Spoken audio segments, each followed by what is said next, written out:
Hello, everyone, and welcome to a special bonus episode of What's Playing Tonight.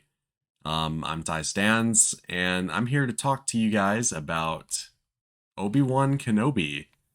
And I needed some help with this one, so I brought in a Star Wars enthusiast, uh, content creator, Twitch streamer, as well as the composer for the What's Playing Tonight theme song. Introduce Yeah. yourself. Hey, I am Gibb. I'm Gibb underscore CA on the internet mostly. I uh, I am qualified to be here due to me spending all of COVID on consuming all kinds of Star Wars media. Um, so um, I watched all of the Clone Wars, the Bad Batch, Rebels, played through Star Wars Fallen Order, all this stuff. The last 2 years of my life have been Star Wars only. So I am not necessarily an expert, but I'm certainly a wealth of canon knowledge. It's true, you are. When I think Star Wars, well, I think Star Wars, but when I think Star Wars for like a little bit more, I think of you. Yes, excellent. Yeah, if you have any questions about Legends, I know absolutely none of it because I've decided to actively avoid it. Um, I got into, like I said, it's been the past 2 years, so I really dove in after the Disney acquisition when they said all of this Legend stuff is garbage now. See you later.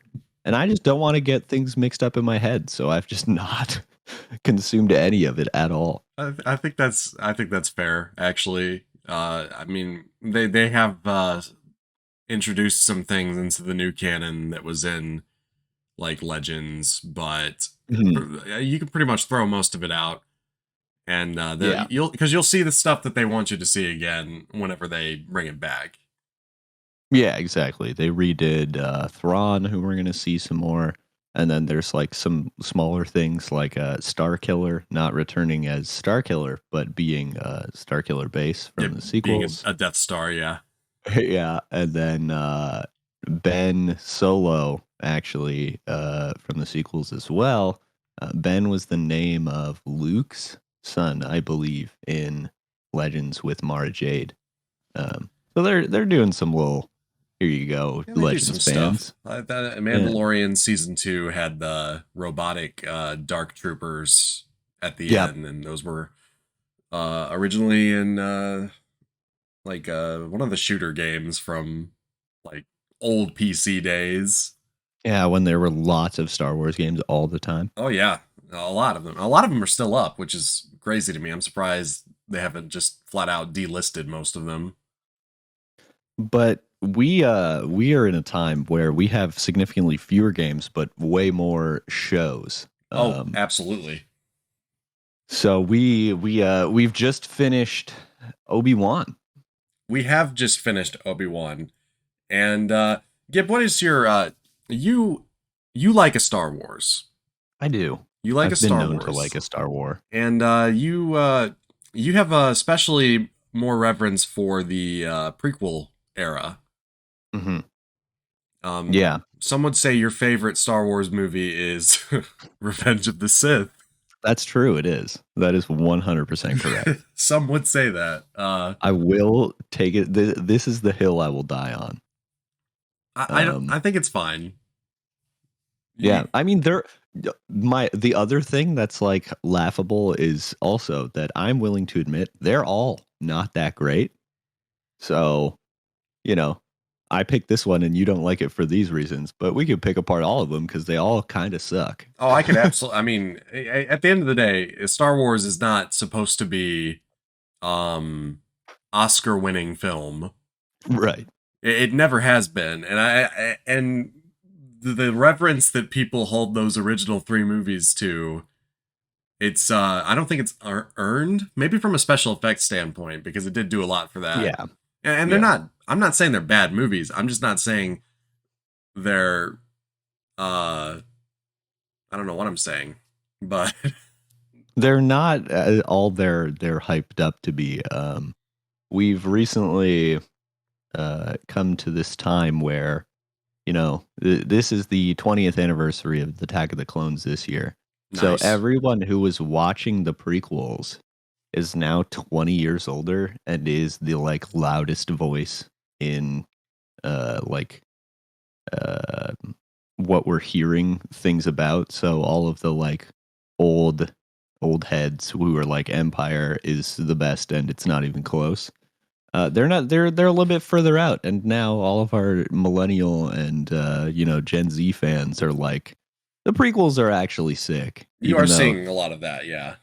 yeah, And I even find myself softening up a little bit on the prequels oh more yeah, than totally, because I watched them when I was a kid coming out in theaters, and even then, back then, I was like, I don't know, there's just something not quite right about these, yeah, and I couldn't place my finger on it at the time.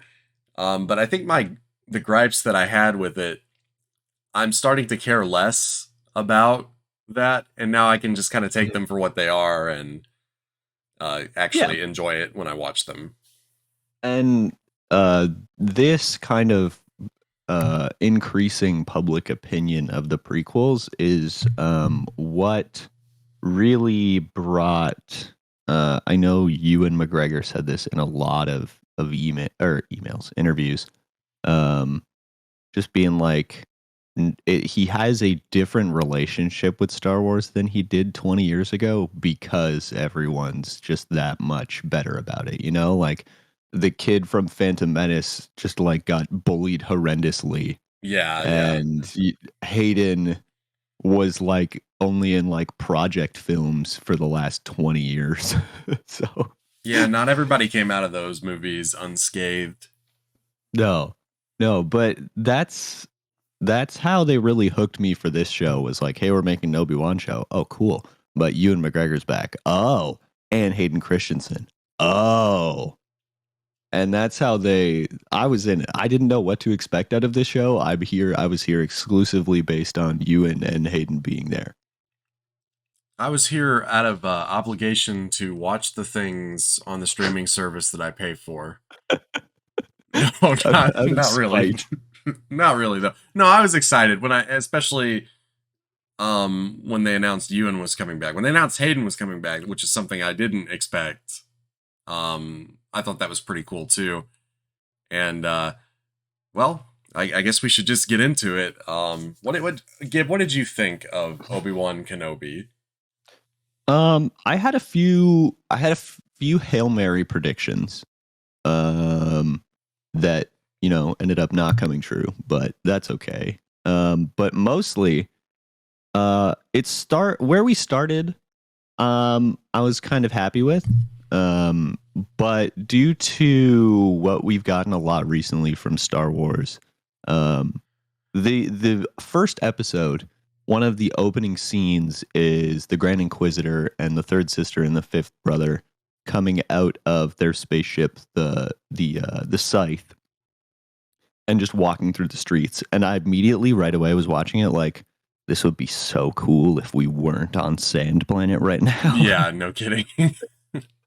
There was a lot of that, and I think that Disney and Lucasfilm kind of realized that, and they released two episodes, and the second episode had like no Tatooine on it at all, Which which good was great. yeah, and good play. I wish they really do need to almost do that sometimes because I really think the two episode thing helps you get more out of like the launch of a product. Yeah, and with that too is like whenever you start a show, it's like you can't just watch the first episode to like actually get a feel for it. You got to give it a little bit. Right. Um, and I think that like because if they had just dropped that first episode, I would have been like, oh, great. This is cool. But then it's like, oh, by the way, here's like Leia and here's, Alderaan and all this stuff. And it was like, oh, okay. Which Like I significantly more invested due to the lack of sand. yeah, and I don't. Is this the first time we've actually been on Alderaan in anything? Oh, that's a good question.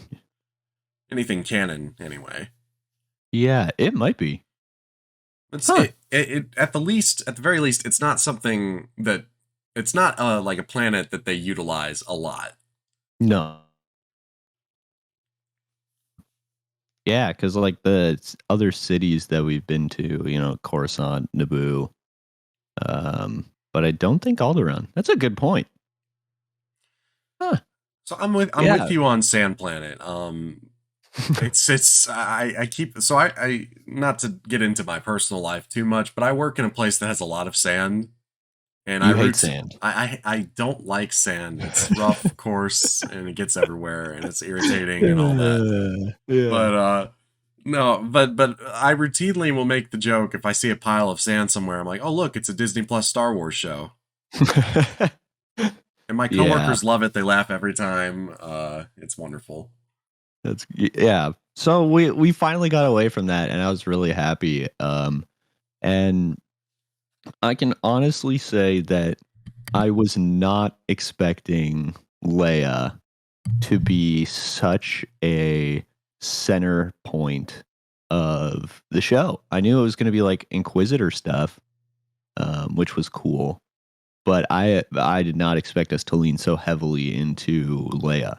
I'll go one further. I had no idea she was even going to be on the show. Yeah, no, me either.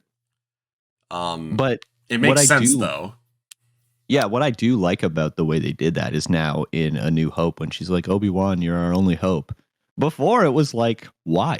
How do you know who this guy is? Who is this guy to you? You know? Yeah, You for don't. sure.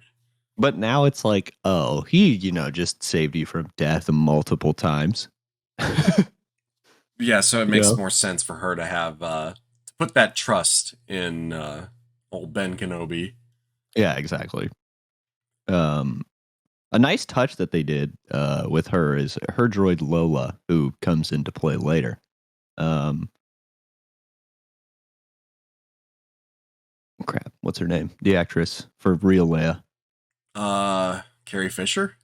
Yeah, Carrie Fisher, when she was like that age, she had a bird also named Lola.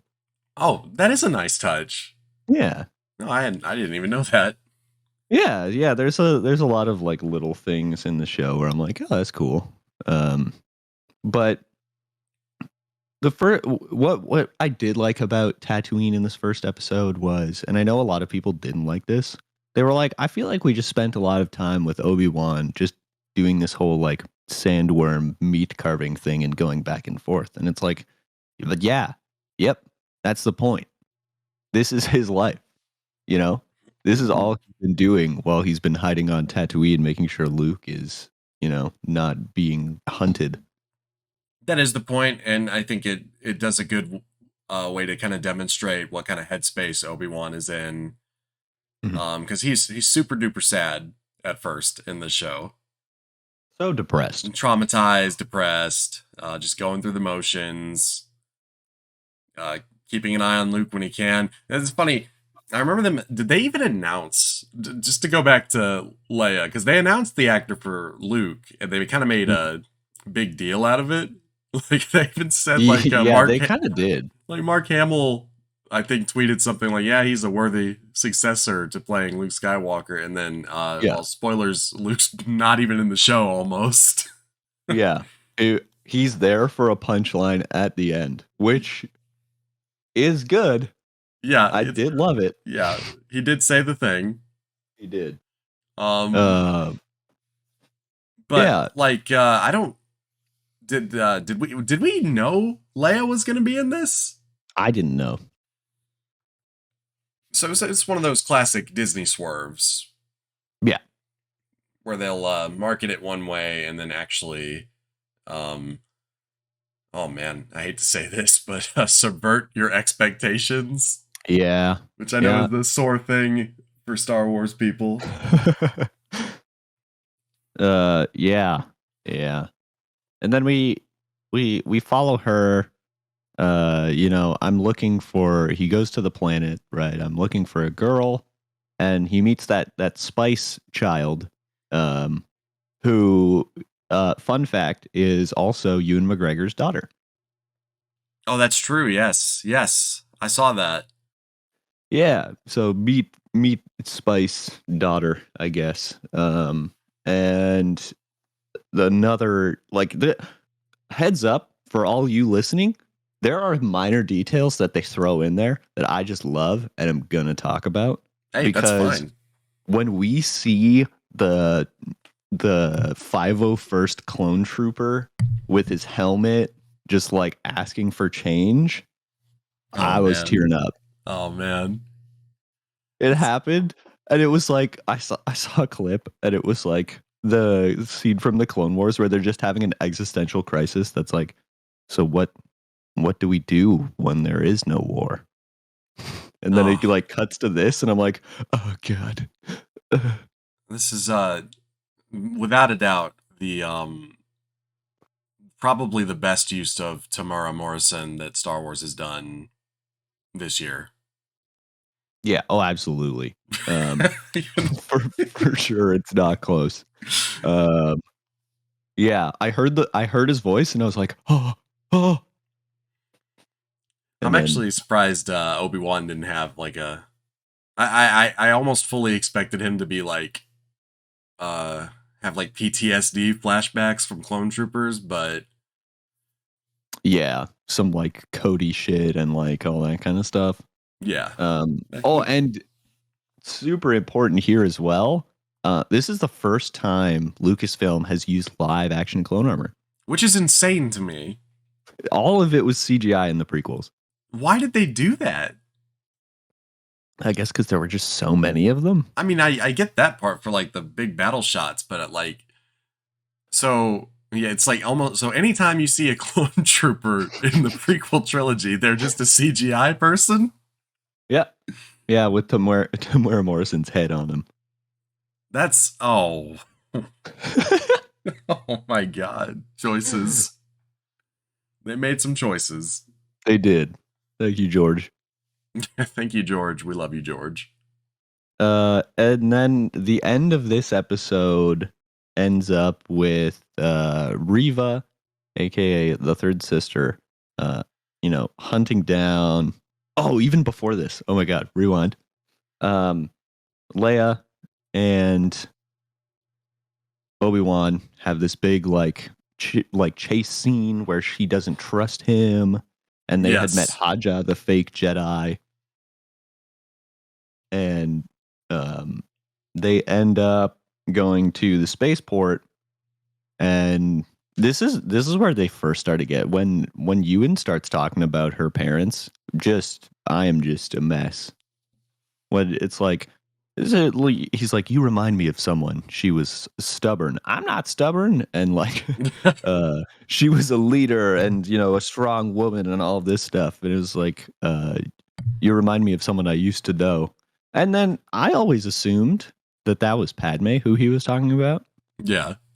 But it also occurred to me on the third watch through, that could also be Satine. Oh, you know what? Yeah, I wouldn't have even thought about that.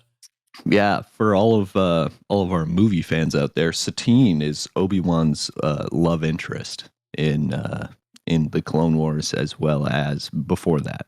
She was like not Queen of Mandalore, but she was like Prime Minister or something. Oh, Duchess, yeah. See, Gibb knows. Yeah. Gibb knows all the stuff. Yeah. The Prime Minister was the other guy, the blonde dude with the goatee. And he was a bad guy. Spoilers, but it's been many years, so. Oh, well, we're watching the show that takes place after that, so I think it's fine. It's true. And then they end up in this shipping yard, and Riva reveals to Obi-Wan that Anakin is not dead. And it hadn't really occurred to me that he didn't know. No, I know. I never, yeah. Well, especially like you, if you're coming to this from from watching like A New Hope, it seems like Vader's pretty aware that Obi-Wan was still alive and kicking, which makes sense now that we have this show. But yeah, right. No, I guess I never really thought that he believed Anakin had died. Yeah. And with that scene is the first of a few excellent Rebels parallels. where we get this scene and they pretty much recreated the same shot that they do with Ahsoka when she finds out that Darth Vader is Anakin. Yes. And it's so good. So good. Yes, there are a lot of Rebel parallels in this. And then Reva kills the Grand Inquisitor. Yes, yeah, she totally did. He's dead. And so I was watching this with my girlfriend Katie at the time, who is significantly less Star Wars than I, which is fair. And she was like, "Man, I really saw that coming," and I was sitting there like, "I didn't." Like, he's alive later. That's funny. So I though. was like, "What?" It really caught. It was one of those things where a lot of the tension in these types of things that Star Wars is doing just doesn't exist because people have to live, you know? Right, yes. And so they, I was like, there's no tension here because the Grand Inquisitor lives through this. If anything, Reva's gonna die here. And then she stabbed him, and I was like, hang on a minute. I was so I was kind of not quite sure if maybe there were just two Grand Inquisitors that happened to be the same race or something at first. Right. Because especially with the whole obviously Jason Isaacs didn't come back to do the role, which would have been sick, but I'm actually pretty happy with what we got. Yeah, because I was really nervous. Because in an interview, he was like, "Yeah, I didn't watch any of Rebels." Man. And I was like, "No." He's like, "I don't want to like do what someone else did with the character. I want to like put my own." I'm like, "No. No, that's not what this is." I can see that though. Because like not to skip forward too much, but like when the Grand Inquisitor is like sassing Vader on the bridge of the Star Destroyer in the last episode, it's like, "Lord Vader, we need to go after the path," or whatever. I was like, do you know who you're talking to? Yeah, right. It's like, you don't talk to him like that. And it was so jarring because in an interview before that one, Hayden Christensen was like, "I watched all of the Clone Wars and Rebels." And I was like, yeah. Shout out to Hayden Christensen, who not only do we all collectively owe an apology to, he really put in the work for this show. He did, and we do end up do we see him in the second one? Right at the end. Right at the end, we get the right. Yes. That was him in the back to tank in all the makeup the whole time, which you would never know. No. If they hadn't announced that it was Hayden Christensen, I wouldn't have assumed that it was Hayden Christensen. Right. And then we jump right into the third episode, where this episode was wild. I recently finished reading one of the Star Wars books called Lords of the Sith, which is a book about Palpatine and Vader.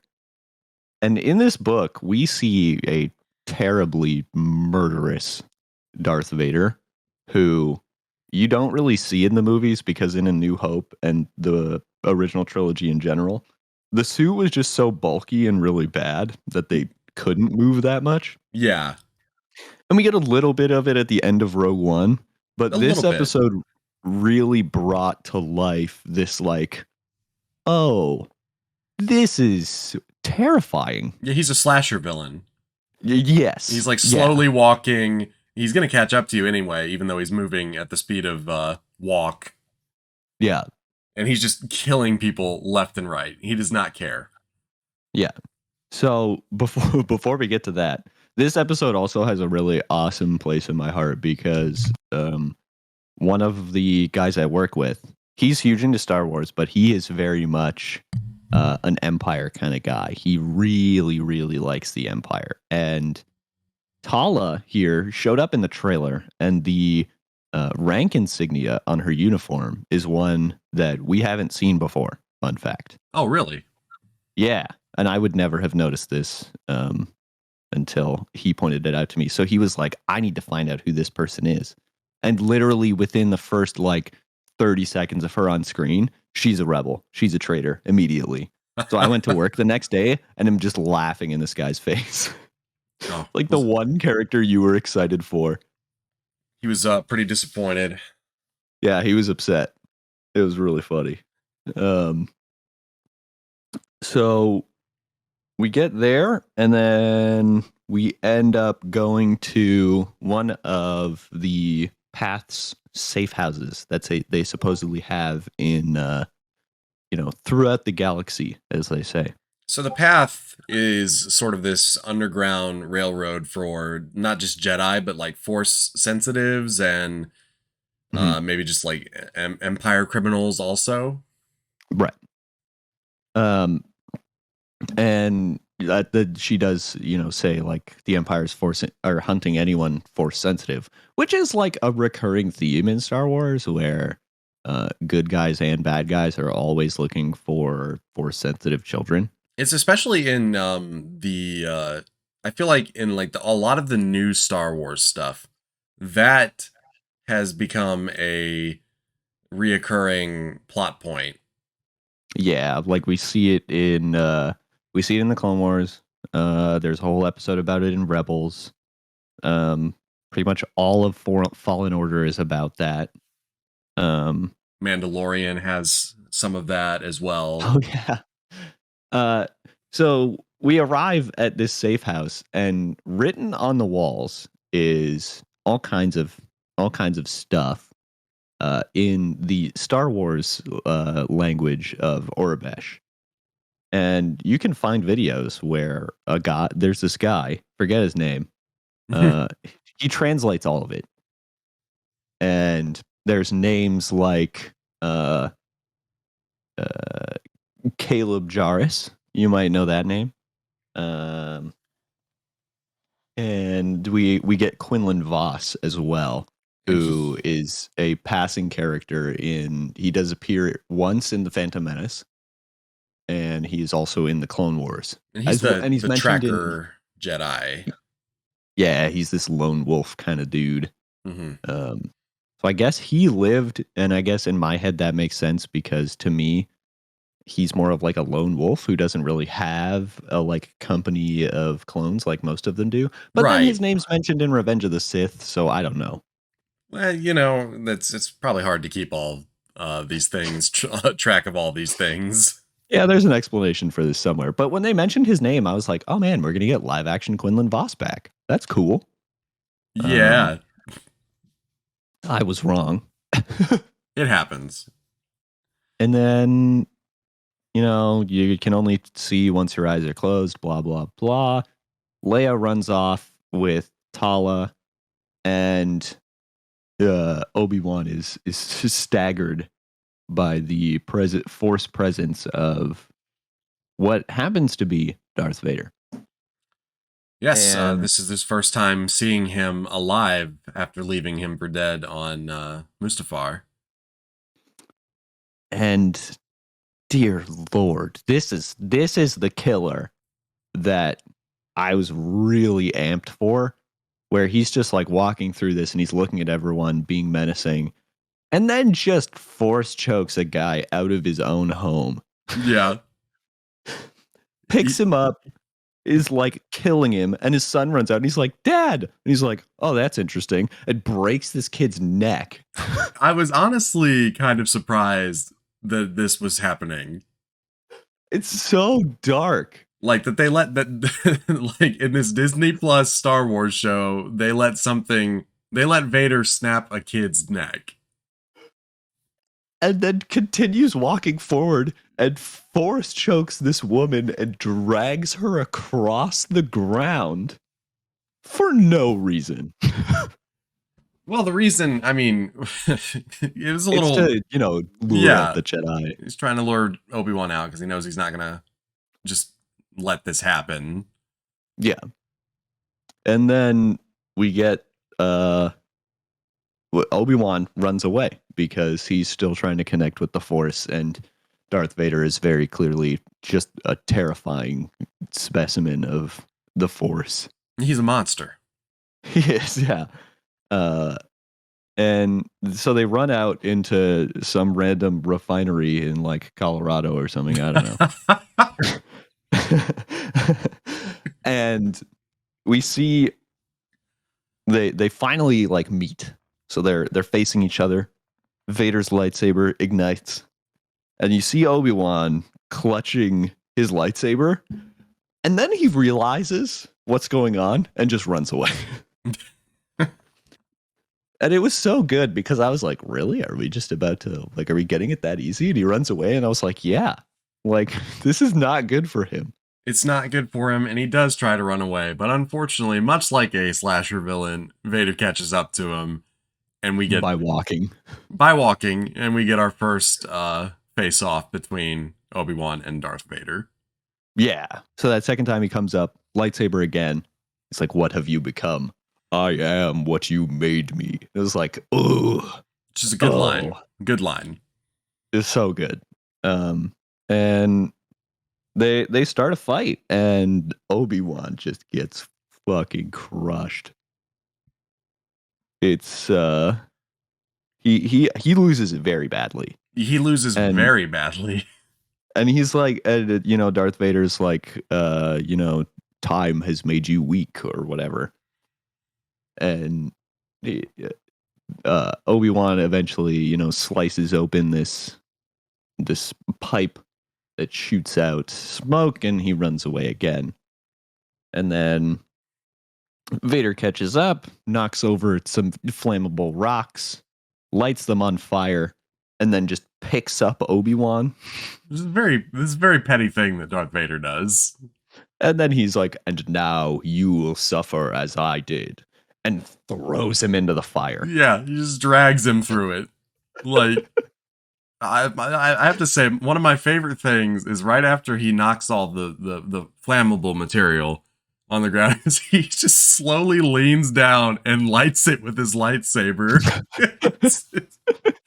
It's so good.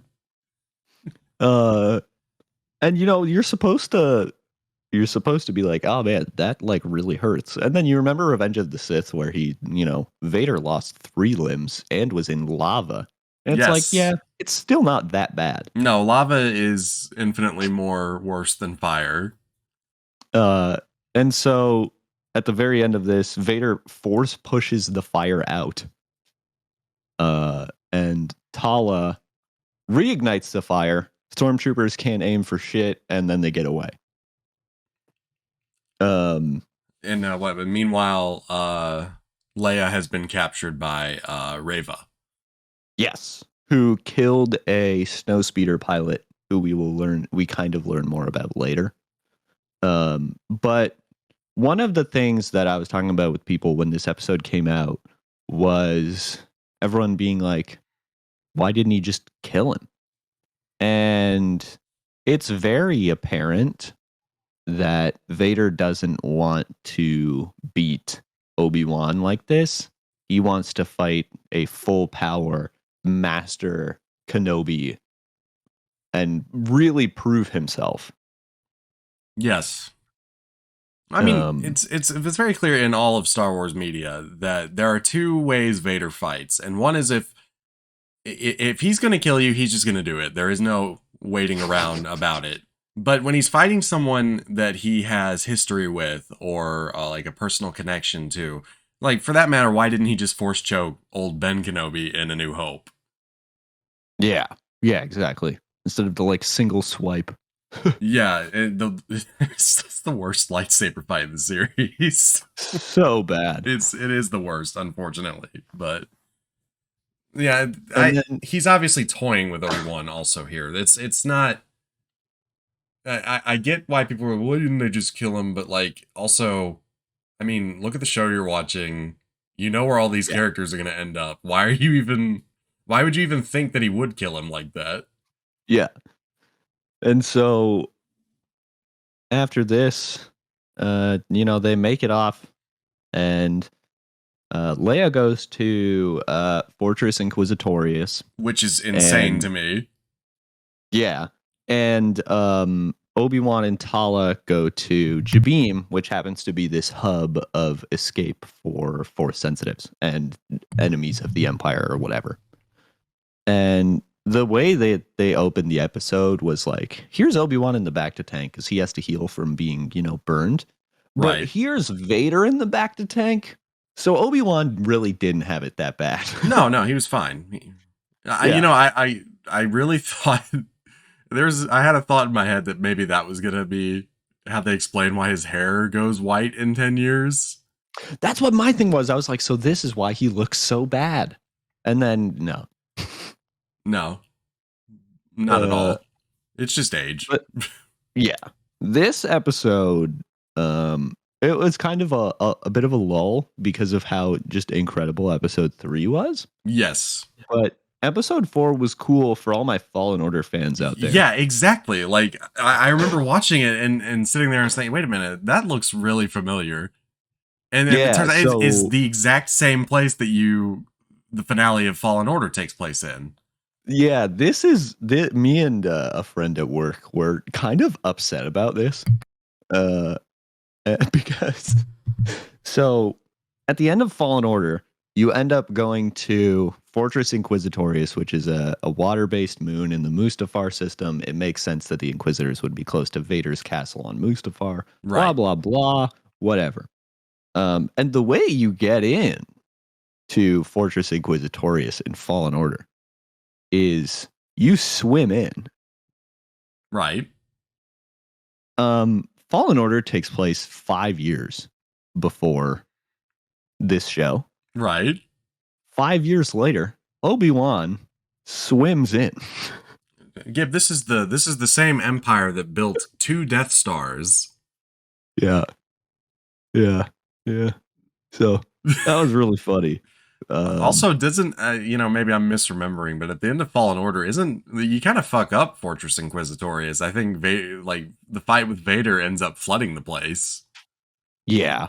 Which I mean, whatever. But He turned around that and fight fixed was it with the Force. So yeah, Fallen Order spoilers, by the way. oh yeah, That was terrifying because right at the end of that, like that final boss battle was like tough. And then Vader yes, shows up. Real fear for me when that happened. yeah, It was like, I'm never going to beat this game. yeah. They did a good job. And then, so you run away in that game through the hallway. Mm-hmm. And a very similar hallway appears again in this show and looks exactly the same. I was very impressed. Yeah, the attention to detail with those Imperial engineers that they can build the base back to look exactly how it was before they destroyed it. Yeah. But really, there's not a whole lot to really tell here. They break her out. We get Phase 2 Purge Troopers. That's cool. That is cool. There's also that weird trophy room with the Jedi frozen in amber or Yeah, whatever. so I was watching a video about this. Like, there's only one that people can like positively identify, and that's the first one where he's like, "This isn't a whatever. This is a tomb." And she is some random like one-off Jedi from the Clone Wars or something. Oh, okay. But then we get this episode is more like Obi-Wan gaining his Force powers back. So when they're on their way to Fortress Inquisitorius, which doesn't have any defenses because Empire's taking the approach that no one's stupid enough to attack it. Yeah. In their That is hubris, the canon yeah. reason. Yeah. So they go in, and on their way there, Obi-Wan is like struggling to like force pull something on the ship. But then as it goes on, we see him like pushing over things in another room to distract stormtroopers.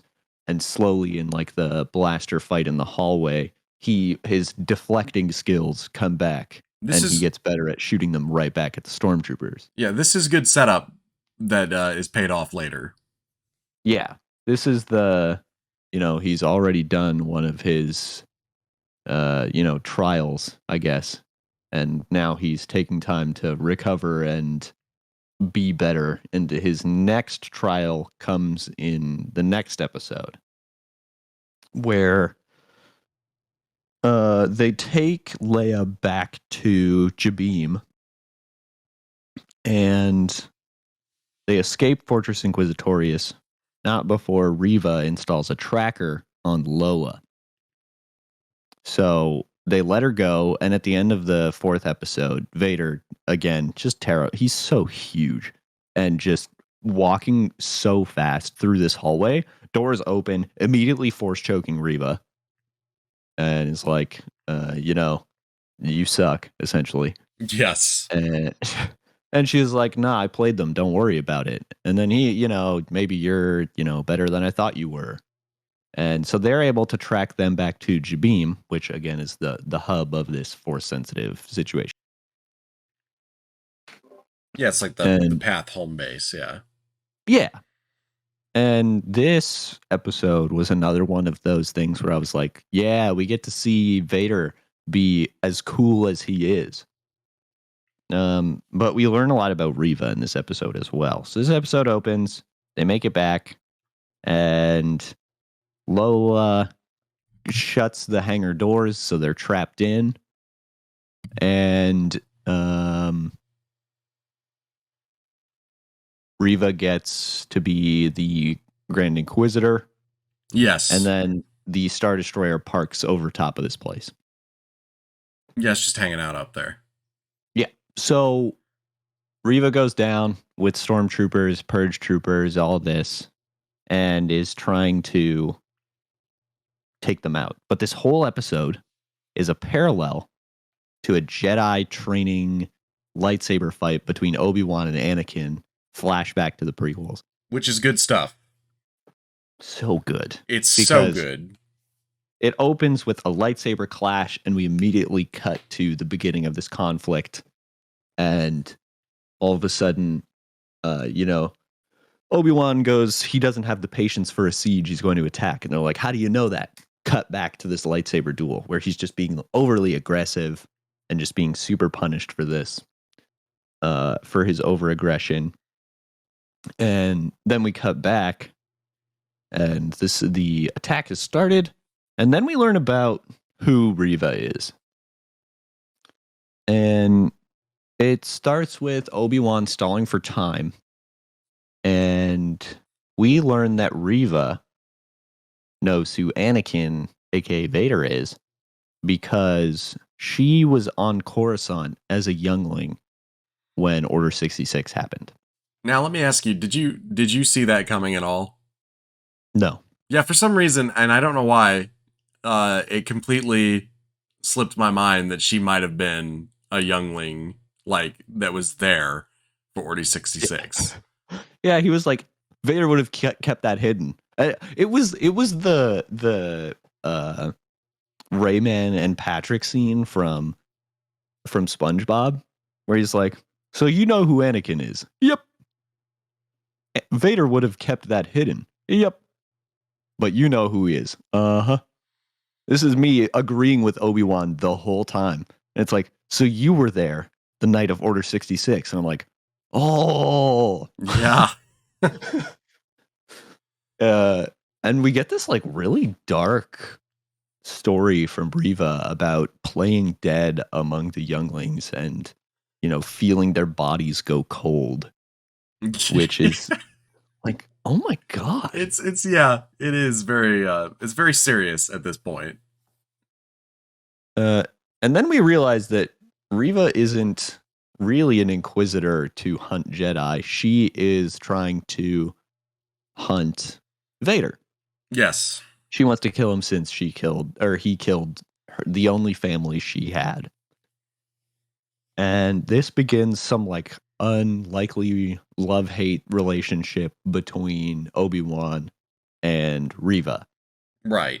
And Riva gets just upset about this, as you do when you turn to the dark side. Yes, it's very upsetting. And cuts the door open, which why didn't they do that in the first place? But, and right away, Obi-Wan force pushes her away. She slides back, and thus begins the invasion, I guess. Yeah, they kind of storming the base, pretty much. Yes. And I do point out the force push because it is a cool parallel to later in the episode. But Um, this battle starts, and Obi-Wan's doing Obi-Wan things, but with the number of stormtroopers they have and Reva, they're losing. Yes. And in all of this, the shipping droid from the third episode, as well as Tala, just start really holding them off. And then Tala takes a nice little shot to the abdomen.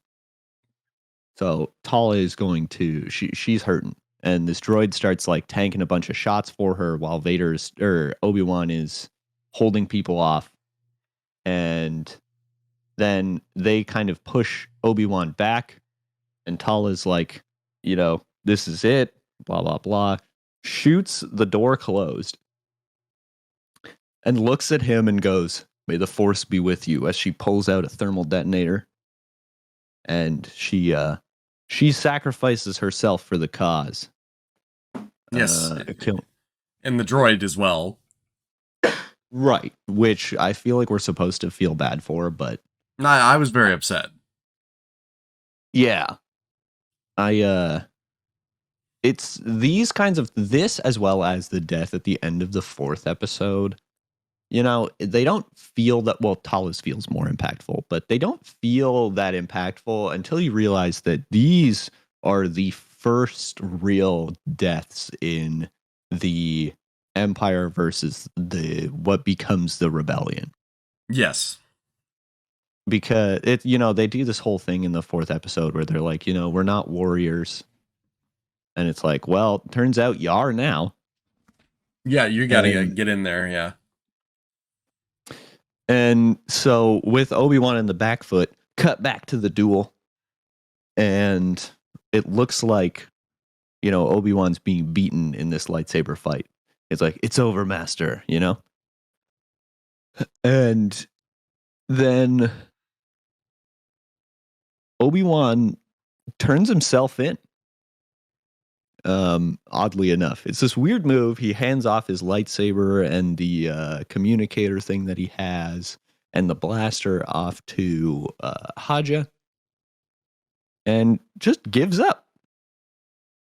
And we see him kneel in front of Reva, and then she's like, it's over. We have Obi-Wan Kenobi, blah blah blah. And then Obi-Wan just reveals, he's like, "You're not bringing Vader to me. I'm bringing him to you. This is this master plan." And I love in this episode, we see like the tactician Obi-Wan from like the Clone Wars, where he's really General like Kenobi. spearheading. Exactly. And the way O'Shea Jackson Jr., I forget his character's name, the way he keeps referring to Obi-Wan as general was just like, oh yeah. His name is Callan Roken. Yeah, Roken. Yeah. And so Vader ends up, coming down, and for some reason they just like let Obi-Wan go. I don't understand. Yeah, I was a little confused about what exactly the plan was, because he turns himself in and then he's like, "Nah, just kidding," and then he goes back and gets on the ship and leaves with them, and also gets his weapons back. I was like, well, then what was the point of all of that?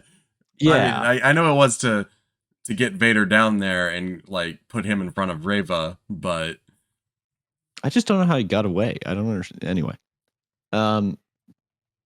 yeah. So this is the crazy part, and don't get me wrong, I'm not a huge bait and switch fan.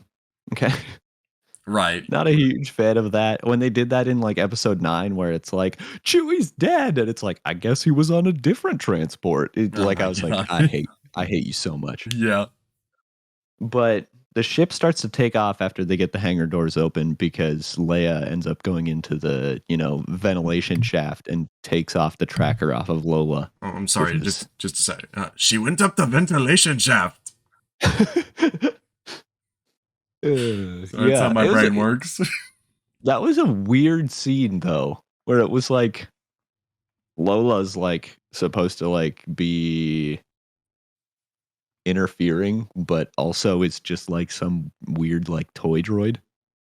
Yeah, it's like the restraining bolt was on her, and then taking that off reprogrammed her to be a good droid again. Yeah, but there wasn't even like a conflict because it was just some like she's just some random fun time droid, I guess. I Yeah. don't know. It was weird. She, Anyway. she's like the R2D2 remote control that you can buy on Amazon right now for us. Yes. Use code what's playing tonight. No, I wish. uh they get on the ship and the ship goes away and Vader just stops it, just grabs it out of the air. And we've seen this before, but people Yes. are like very clearly strained. He is not. Yeah, He just kind of grabs it, and I was like audibly like sitting in my house. I was like, "Oh shit!" it's cool to see some of the stuff that he does in Rebels, like in live action, because you can get you can get away with a lot more in animation because you don't have the physical constraints. But to see him do stuff like stop a ship with the Force in live action for the first time, that it was pretty cool. Yeah, and then he pulls it back down to the ground and just starts tearing this ship apart with the Force. And that again, I was just like, "Oh no, oh god." Because he's just so we don't see how like terrifying he is until this show. Right. It's like this is who he is. He's just gonna tear ships apart with the Force, looking for these people, and then turns out it's not them, and they fly away. No, It was a bait and switch. They were on another transport. Yeah, exactly. It was a bait and switch, which I don't like, but it was made up for by having terrifying Vader. Yes, and also the fight between Vader and Reva, where he does not even ignite his lightsaber until she is pretty much already beaten. Well, it's not even his. That's the sick part. So after this, Reva comes up behind him and ignites the lightsaber, tries to take a swing, and he just kind of like uses the Force to like stop it. And Yes. just turns around. And the whole first part of this fight is her trying to hit him and him like casually moving out of the way. Yeah, and occasionally holding his hand up to block the saber, like with the Force. It was sick. Yeah, the fight starts with a Force push away, and she does the exact same like stance she did when Obi-Wan pushed him away or pushed her away. Mm-hmm. I thought that was really cool. It might not have been intentional, but it felt like intentional to me. Yeah. And so she's clearly being beaten with Vader just using the Force and starts spinning her Inquisitor saber, and he just stops it with the Force. Yes. Oh my gosh. If you are a Vader fan, this might be the show for you because he does the coolest Vader things that I think I've ever seen. He just grabs her lightsaber, snaps it in half, and throws her one of them. That was like so badass to me because one, he snapped it, and I don't know if you noticed this, but the hilt looks a lot like the hilt that Maul uses in Rebels. Yeah. Yeah, so now I'm like, did Maul kill an Inquisitor? He has the same one in his brief cameo in Solo: A Star Wars Story. He also has I think a broken Inquisitor lightsaber. So maybe there's something there. But maybe. Yeah, he just tosses her the other half of this lightsaber. And he's like, all right, let's fight for real. Yeah. And just proceeds to just terribly destroy this fight. Just not even close. Knocks her down. Force grabs the other lightsaber. And two things happen here. Number one, he takes a like kind of Ahsoka stance when he's holding both of them, which might just be like the Shoto style of holding two lightsabers. Yeah. But I was like, hey, that's Ahsoka. And then it occurred to me that she was like on her knees and Vader was holding two lightsabers. And I was like, oh yeah, he's going to do the Count Dooku thing. I was so ready for like them to recreate that Revenge of the Sith scene. I was like, this is it. This is awesome. That would have been nice. But it does this cooler thing where she has this flashback to Order 66 where Vader stabs her through the abdomen, and this Vader does the same thing. Yes. And he does this whole, did you not think I would see it coming, youngling? And then through the doors comes purge troopers, stormtroopers, and the not dead Grand Inquisitor. Yes, evidently he was also on another transport. Yeah. And he comes in and he's like, revenge does wonders for the will to live. I love it. But then I'm sitting there and I was like, this has to be a setup that pays off, because they stabbed her the same way she stabbed the Grand Inquisitor. And then he says that revenge does wonders for the will to live. Yeah, and then I guess it's not a very lethal stab. But my thing is like, so do you guys want her to come back? Like, is this a setup? The Sith have always had this weird thing about, I'm training my apprentice, and I fully expect you to try to kill me, but I'm gonna keep you around, and I'm gonna keep teaching you stuff, and Right. they're very weird when it comes to that. And yeah, this whole like, you're gonna suffer through your death or whatever. Right. And then they skedaddle. The episode ends. And Reva finds the little communicator where Bail Organa was like, hey, Obi-Wan, you know this Owen guy who has a son on Tatooine? Yeah, it was very convenient find. And so they set us up for quite a lot. And what was funny was, before I watched the 6th episode, a good friend of the show, Mario, Yes, messages me. He was like, have you found any plot holes so far? And I was like, no. Even though we've just worked out some in this past hour. small one, but yeah. Yeah. And he was like, don't you think they would just like have a Star Destroyer? Like, they had the Star Destroyer parked over top. How did they not just shoot that piece of junk out of the sky? And I was like, that's a good point.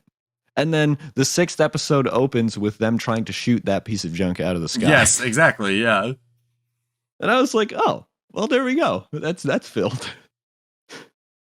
And we see Obi-Wan on this ship being like, he is not fazed by them being shot at all.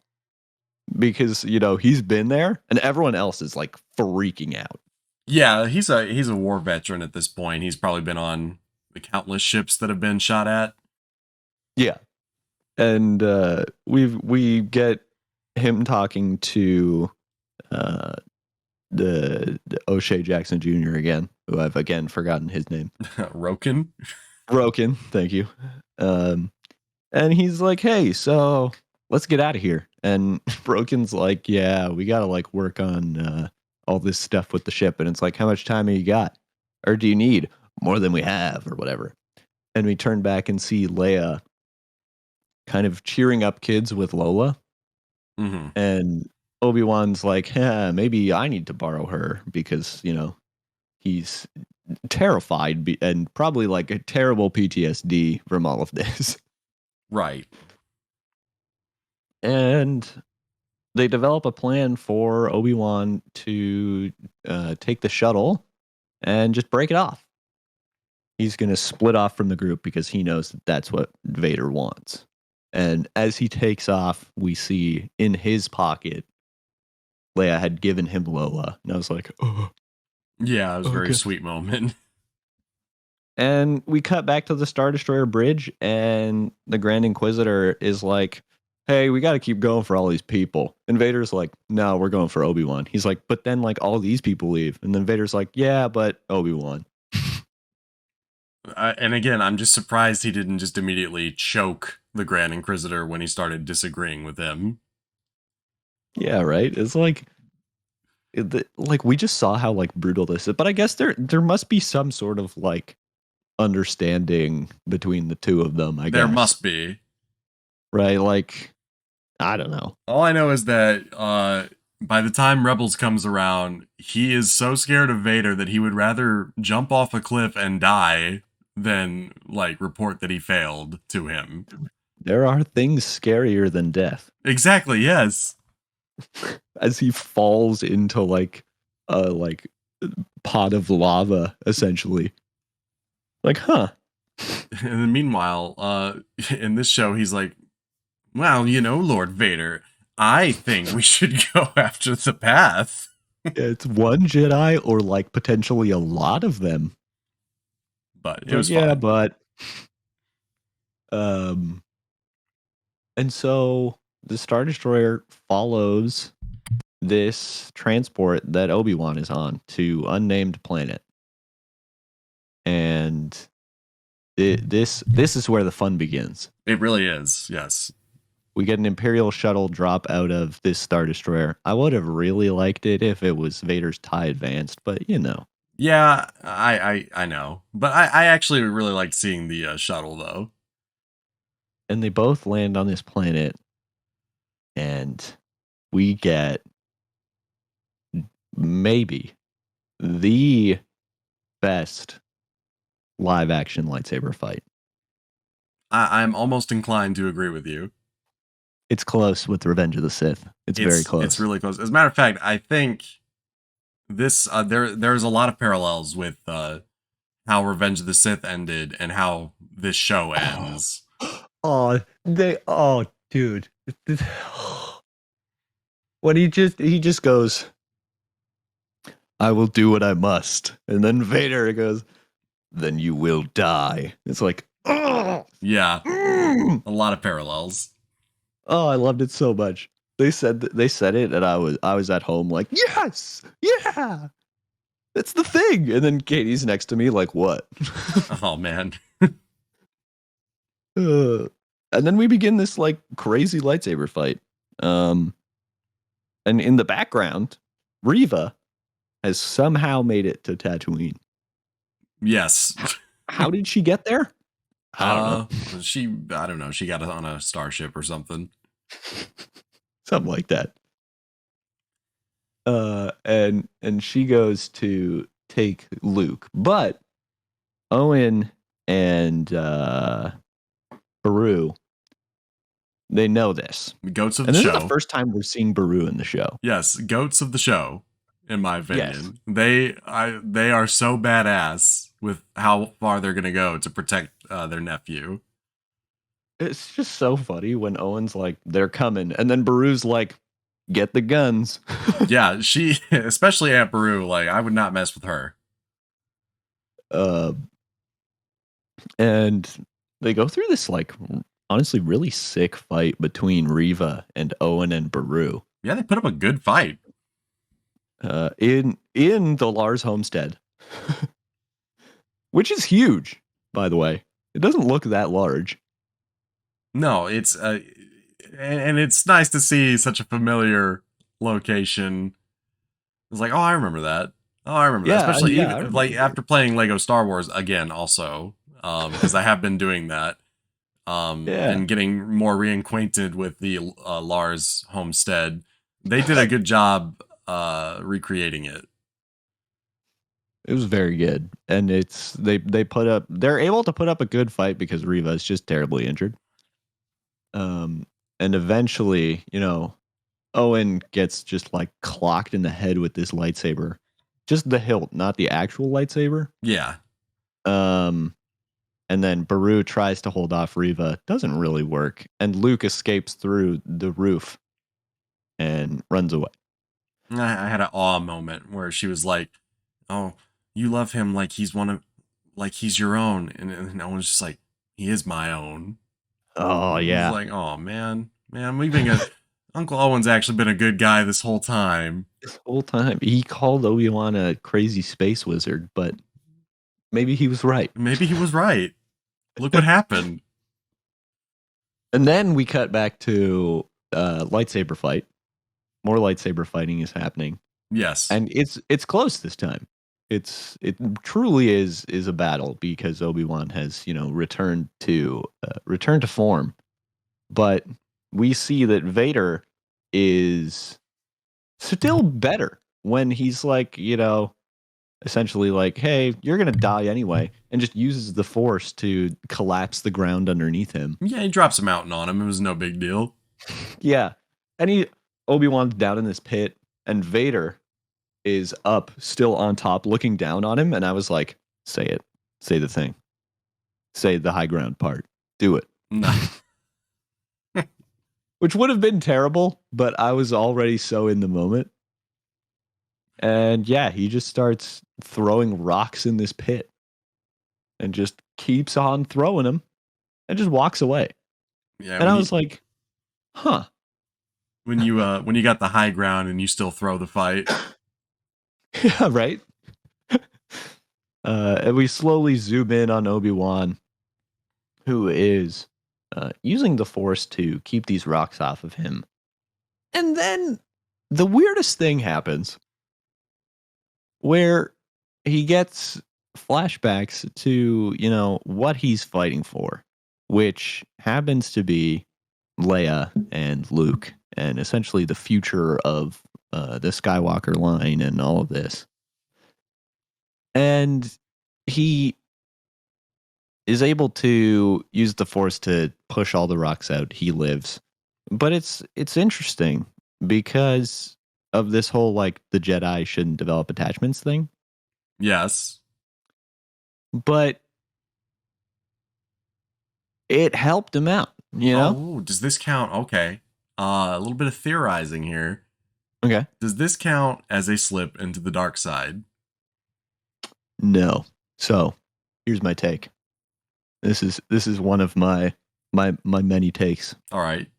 In terms of like, I have this really upsetting relationship with the way the Jedi Council and the Senate works and the Republic. Yeah.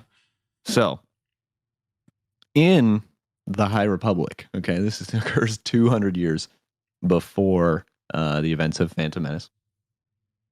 They talk about how relationships are chill as long as you don't like let it take over your decision making, essentially. Oh, okay, yeah. And over these 200 years in the High Republic, the Jedi Council slowly becomes more and more integrated with the Senate and becomes more tied to them instead of being like an independent thing. And this inevitably leads to the downfall of the Jedi Council.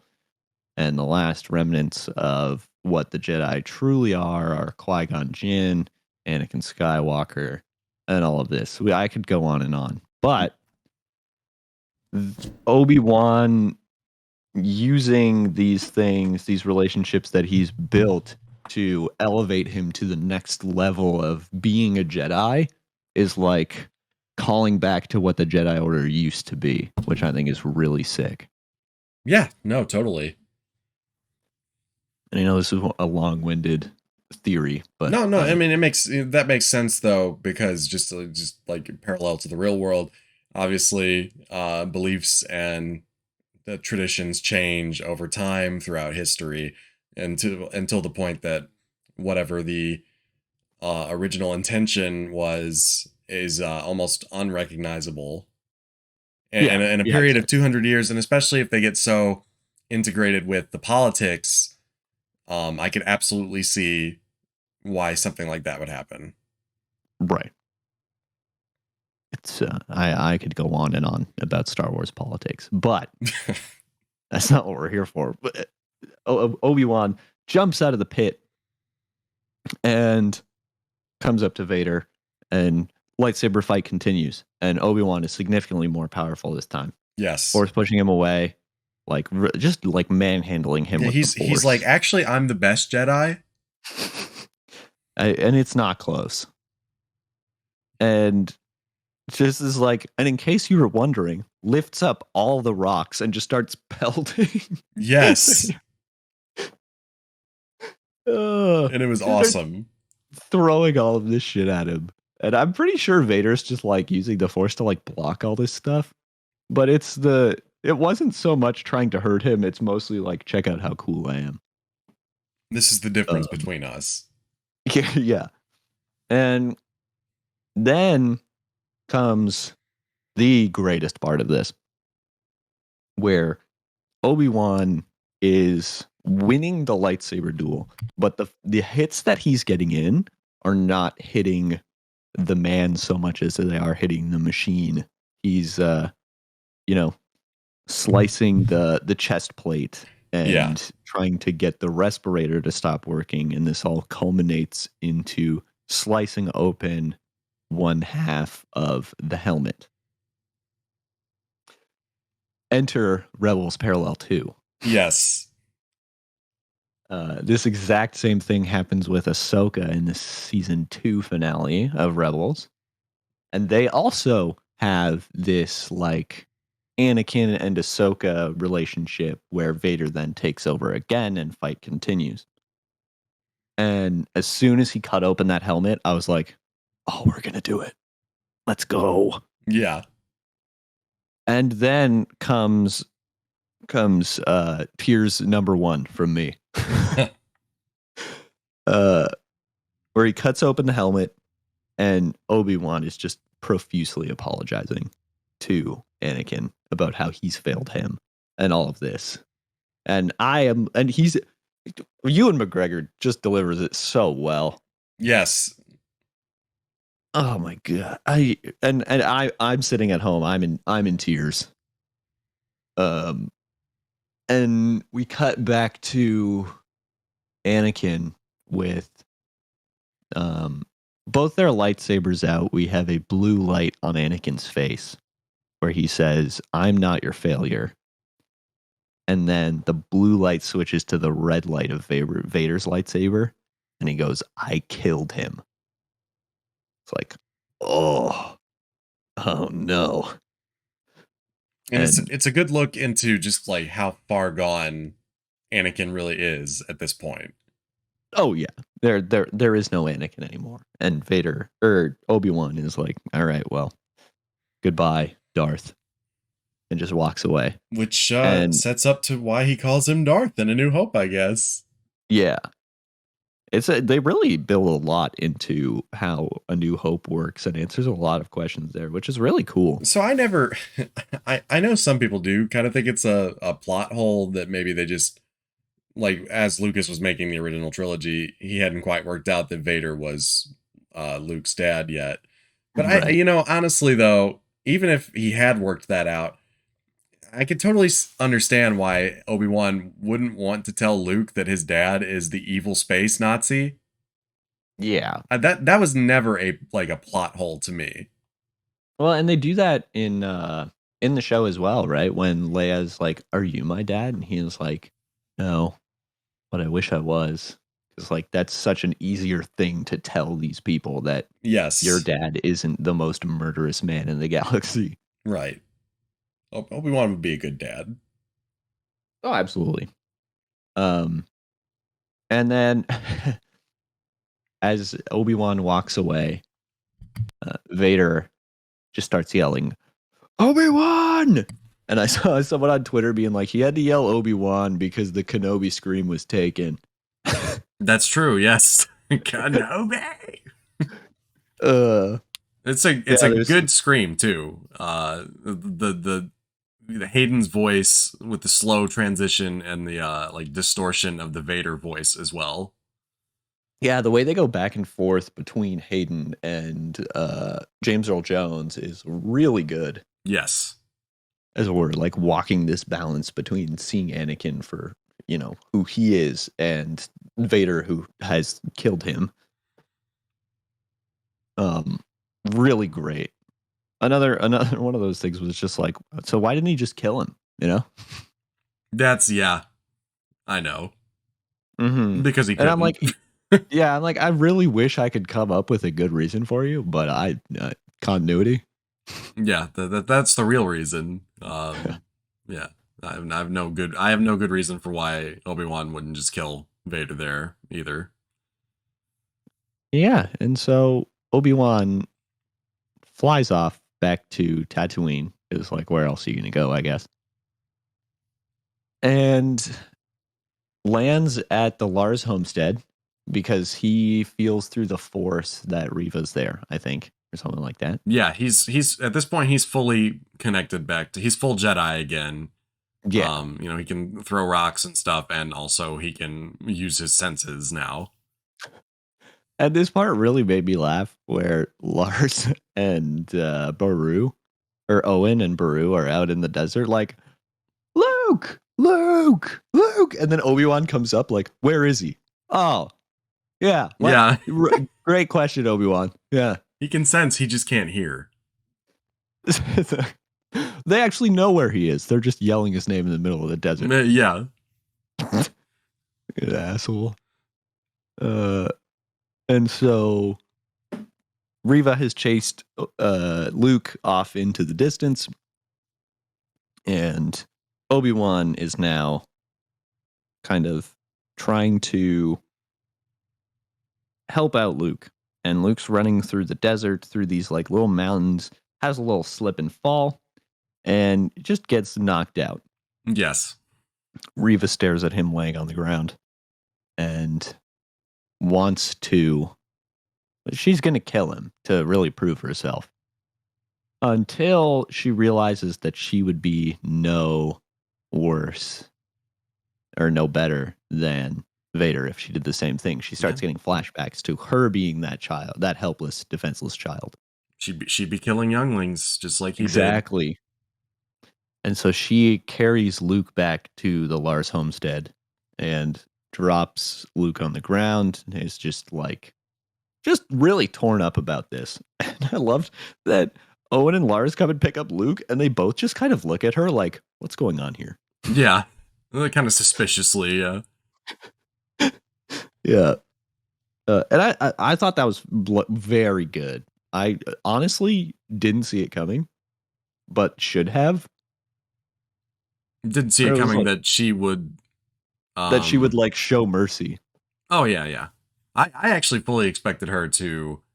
My prediction for her character was that she was going to turn good and then die somehow. Yeah, I was certain she was going to die. But now she made it. Yeah, no, she's good. She comes back. She's like, I couldn't do it. And Obi-Wan does the whole like, you're better than him now, and your fate is now up to you. Right.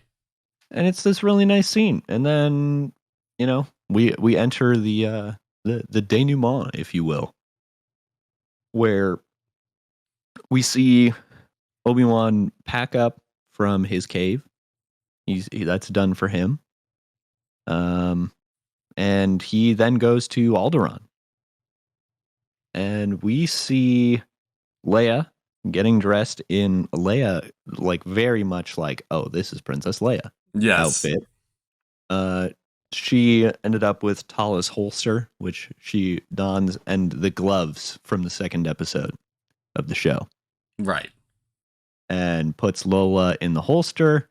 And they have more visitors. Who's it going to be this time? And it's Obi-Wan. Wow. She didn't put Lola in the holster because this is when Obi-Wan returns Lola. Right. And then cue Tears Part 2. This one almost got me. When he kneels down to her and he's like, Leia, when I said I didn't know your parents?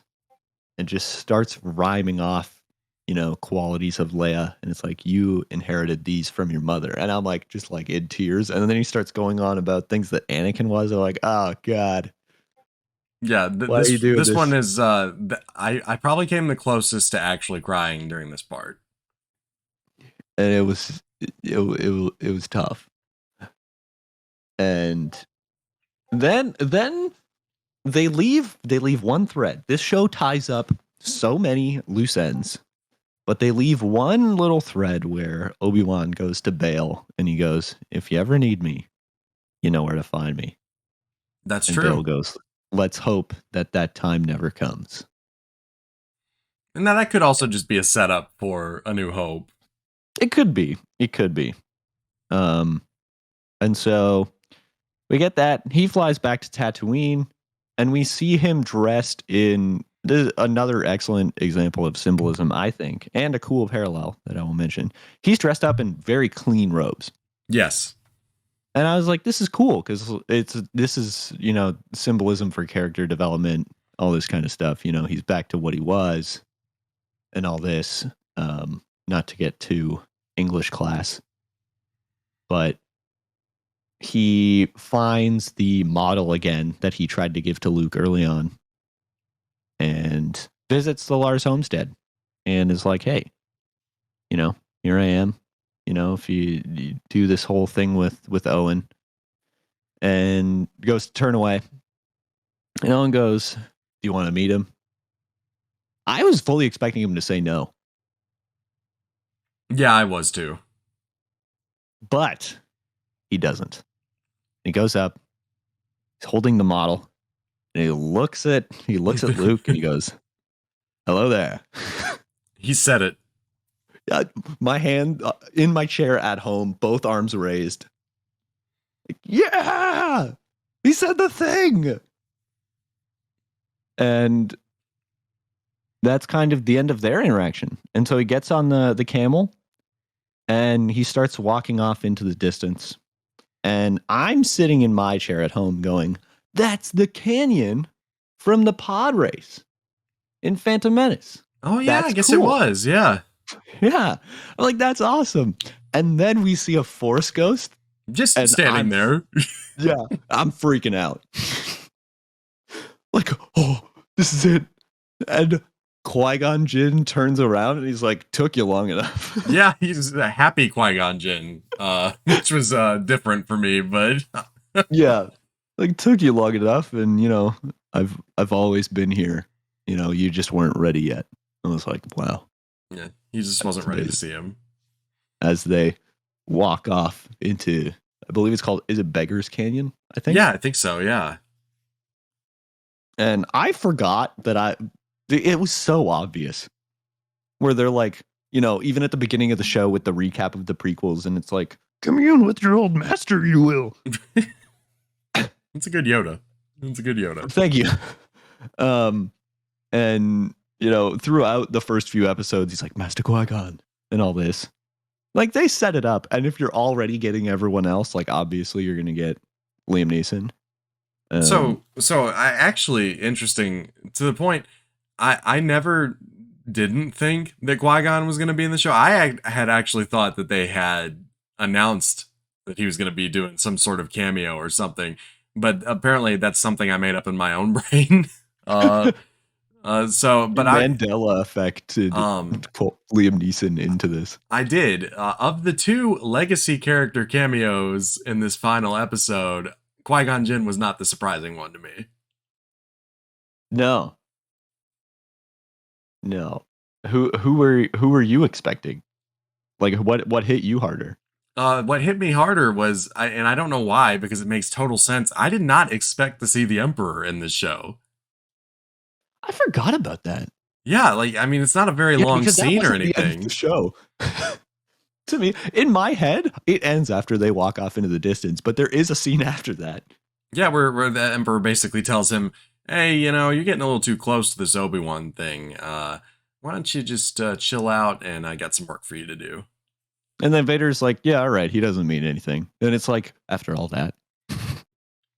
That shows how, much of a grip Palpatine still has on him.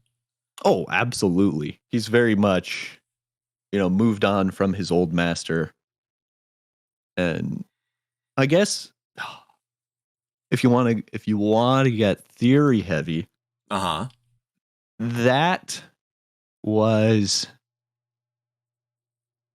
as per the rule of two, the apprentice must kill the master, and he failed miserably with Obi-Wan. So I think at this point in his Sith brain, he's like, well, he can't be my master because I'll never beat that guy. Oh, yeah, I guess so. And then we get, that whole thing with Palpatine, and then the Imperial March to close out the show. Yes, this was the first episode to use Star Wars music.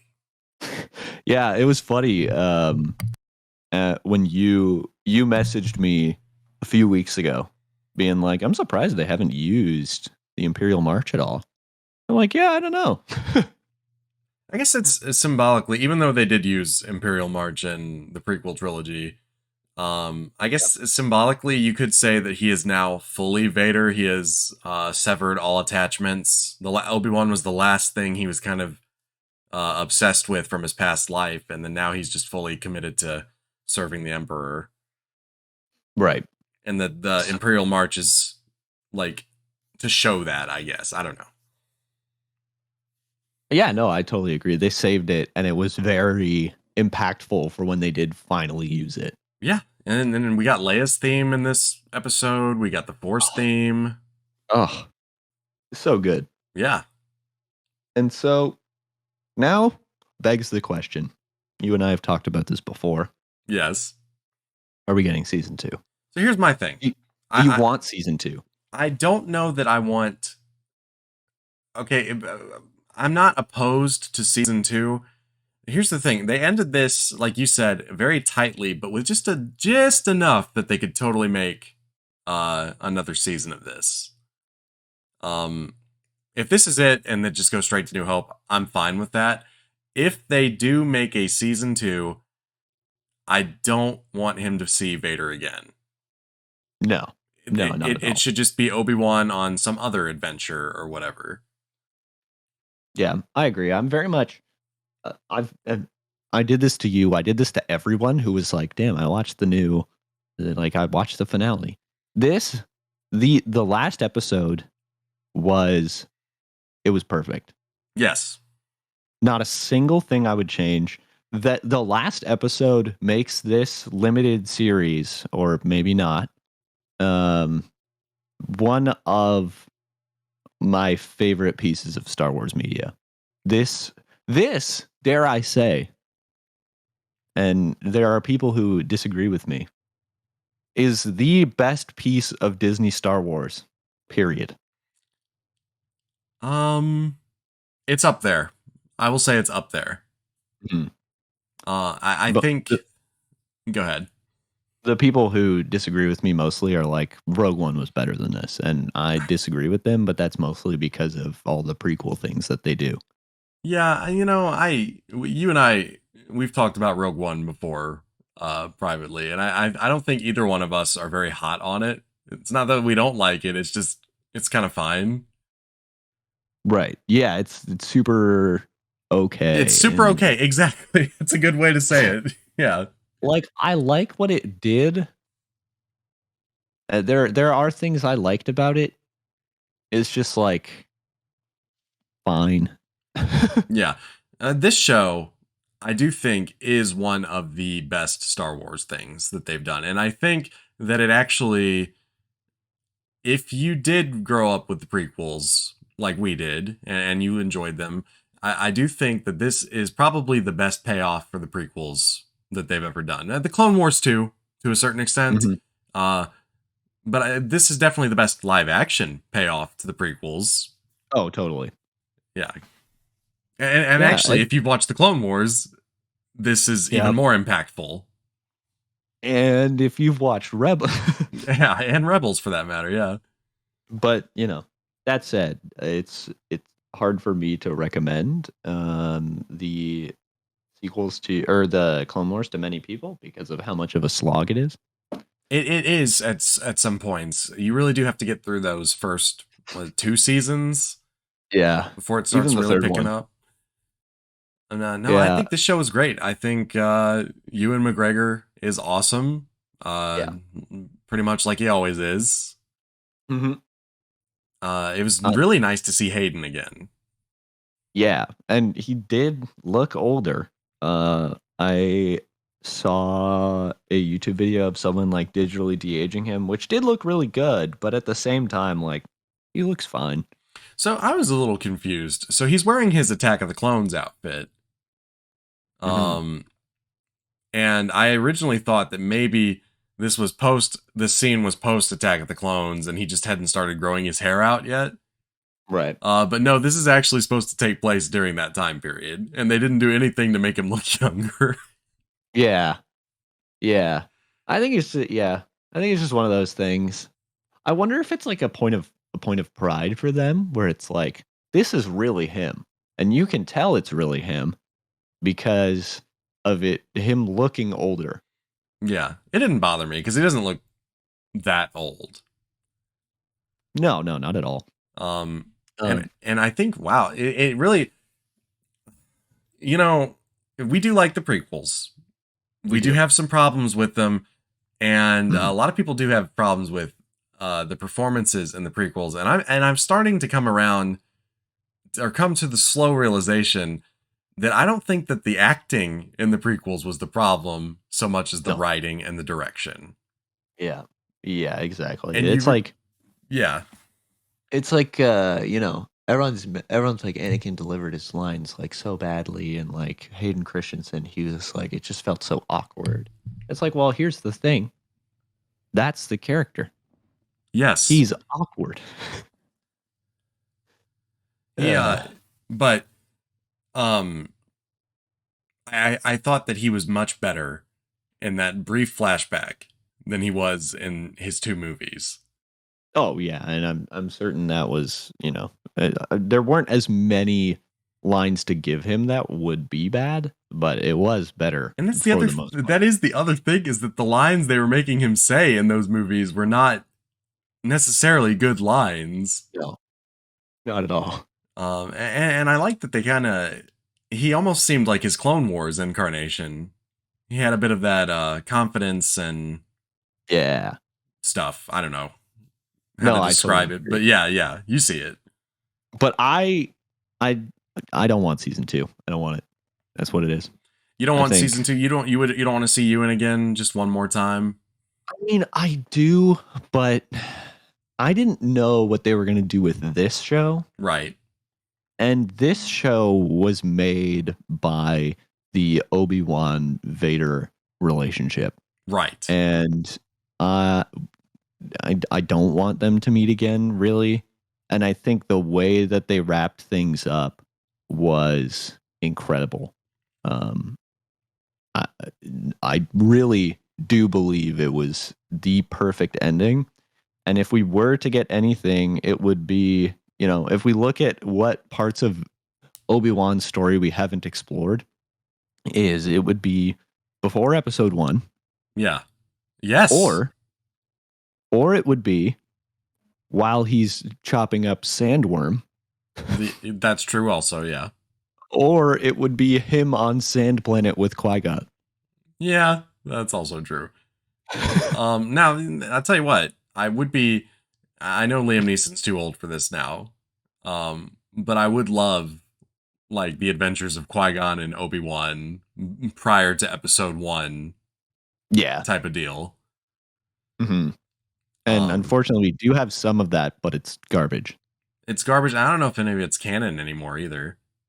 Master and Apprentice is a book about that, but it's I it's written by like the most popular Star Wars author, but I just don't like her books. Yeah, well, that's fair. And But because we know, I don't know. Maybe I just want Hayden Christensen to have a job. yeah, well, he's signed on for Ahsoka now. That he is signed on for Ahsoka, so we'll get to see him. I imagine he'll probably because Ahsoka that's taking place post Return of the Jedi. Yes, it's going to be the same time as Mando. So we're going to be seeing more flashbacks of him before he was Vader, which is good. I would like to see more of that. Yeah, me too. One of the things that I really wanted out of this show was to see Ewan and Hayden in Clone Wars armor. Oh And man, me too. so him signing on for Ahsoka has me holding on. I kind of wish, I actually wish their flashback where they're training together, they had been in their Clone Wars armor. That would have been so good, but you know, I wonder, and I don't think that either one of them has the time to do this, but if they just want to make like a one season thing where there's no overarching plot, but it's just like a live action Clone Wars thing just for one season, and they could have just an make the movie but live action. well, they could do that. But just like, or even actually, hold on now, All right. make it like the Clone Wars, where each episode follows a different battle, and that way Mm-hmm. you only have to have Ewan and Hayden for one episode, and then you could have I don't know, Plo Koon or whoever for the next one. Plo Koon and Coleman Trevor. Yeah, Coleman Trevor. Yeah, bring back Oh wait, Coleman no, Trevor. he can't be in there because he dies before Well, the Clone Wars. Gibb, I don't know if you know this, but no one's ever really gone. That's true. That's so yeah, this is one of my Hail Marys. I mentioned my Hail Marys earlier. Yeah. My Hail Mary for this show was that we would get Cal in the show Oh man. because of the involvement with Inquisitors. And check this out. This show occurred 10 years after Revenge of the Sith, and the new game Jedi Survivor Yeah. takes place 10 years after Revenge of the Sith. Okay. So They happened at the exact same time. So I was like, it could happen. yeah, He could be here. I'd be down for that. I still think, especially since they modeled that character after the actual actor, I would love to see him pop up on a live action Star Wars thing.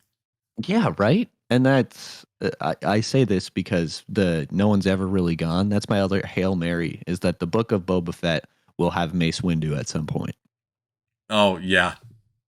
Yeah, Are they doing more Book of Boba Fett? I believe so. Okay, all right.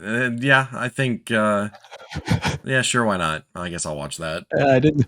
I don't know that I want it, but No, I don't. I I think definitely it's don't. coming. But I will.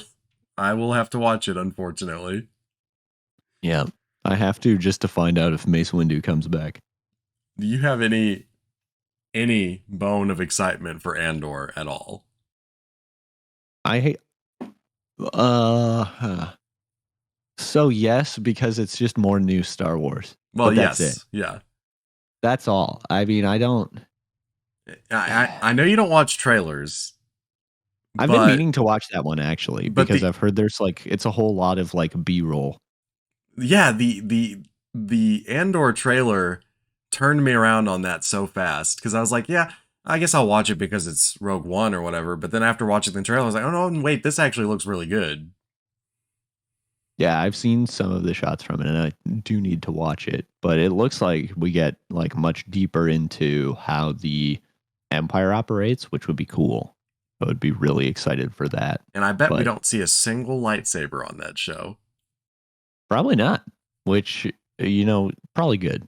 Because Yeah. we didn't. Oh no, we did in Rogue One because of Vader. Yeah, Vader at the end. Book of Boba Fett had uh the The dark dark saber, yeah. Which I guess Yeah, is its own thing. yeah. Don't get me started. Oh no. I was like, Mario messaged me the other day. He was like, "Hey, check out this fun meme where it's like, is Jango Fett a Mandalorian?" And I was like, cracking my knuckles. Like, well, Well, is Jango Fett a Mandalorian? that is for a different episode. That's for a different episode. Would you like to come back and do Andor with me? I would love to. All right, cool. Like I said, I need Would to we? have someone with me that kind of likes Star Wars. I kind of like Star Wars. Yeah, you kind of like Star Wars. To really make this work, it's like it's the reason I brought you on, and I didn't bring. Well, Nate didn't watch the show, and or he's planning to, but he doesn't keep up with current stuff enough to do something like this. And then I have noticed a lot of his recommendations for this show are like 10 years old. That's I think all of us have mostly recommended stuff that is That's true, actually. old stuff. And then Raceland says he said he was watching Obi-Wan and he liked it, but he also said it's the only Disney Star Wars thing that he's liked since since Disney bought Star Wars. And he's also said some slanderous things about how Darth Vader isn't very scary. But that's neither here nor there. So I wanted to have like someone I could talk to about Star Wars on the show. Yeah. And you were good for that. Well, it's also hard to be like, I'm watching the show and then people being like, man, that like part where he cut open the helmet, that was so cool. And I was like, you don't even know how cool that is. They don't even know. It's like poetry, it rhymes. Yeah, exactly. But yeah, thank you for joining me today. I am always down to talk Star Wars. When I show up at work, the guy at the front desk, he's my main contact for Star Wars. I will actually arrive at my desk like 40 minutes late because we're talking about Star Wars. Oh my god. So anytime you want to talk about Star Wars, I'm down. That's perfect, which is good because they keep making it. So They do, yeah. we will definitely be back for Andor. And when does that come out? That comes out at the end of August. I think it's like August 30th or 31st. It's going to be Okay. 2 episodes on the first day. Perfect. Love that. And then weekly after that until November 9th. All right. Sounds good. 12 episodes or something? Oh, that sounds less good, but I'll tell you what, one thing I really appreciated about Obi-Wan was how it was a tight 6 episodes. Yeah, for sure.